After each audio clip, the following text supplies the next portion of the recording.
كفى بالعلم في الظلمات نورا يبين في الحياة لنا الأمور.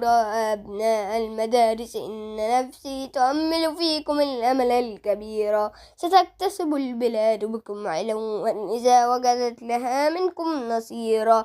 وأصبحتم بها للعز حصنا وكنتم حولها للمجد سورا. إذا ارتوت البلاد فيض علم فعاجز أهلها يمسي قديرا. ويقوى من يكون بها ضعيفا ويغني من يعيش بها فقيرا.